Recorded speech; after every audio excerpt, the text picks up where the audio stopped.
আজ বেশ সকাল সকালই ঘুমটা ভেঙে গিয়েছিল, আর অভ্যেসবশত চলে এসেছি আমার ছাদ বাগানে। সকালটায় এখন শীতের একটা সুন্দর আমেজ, মিষ্টি রোদ আর সাথে হালকা হিমেল হাওয়া, পাতায় পাতায় বিন্দু বিন্দু শিশিরের ছোঁয়া। চিনতে পারছো এই গাছটাকে? হ্যাঁ, এটা আমার শিউলি ফুলের গাছ। এই বছরের প্রথম ফুলটা ফুটেছে আজ। যদিও এই দুটো ফুলই ফুটেছে, কিন্তু তার গন্ধেই যেন চারপাশটা ভরে উঠেছে। ঘরের একটা কর্নারে সুন্দর করে এই ফুলগুলো দিয়ে আজকে একটা বোল সাজালাম। যতবারই ঘুরতে ফিরতে দেখব, ততবারই মনটা খুশিতে ভরে উঠবে। জানো তো, দুর্গাপুজো এবং লক্ষ্মী পুজো চলে যাওয়ার পরে মনটা একটু খারাপই লাগছিল।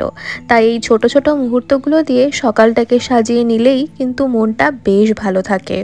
আর এটাও মনে মনে ভাবছিলাম যে আলোর উৎসব দীপাবলি সে তো পরের সপ্তাহেই চলে আসছে, তারও প্রিপারেশন এবার শুরু করতে হবে। আজকের মতো টাটা, দেখা হচ্ছে আবার পরের ভিডিওতে।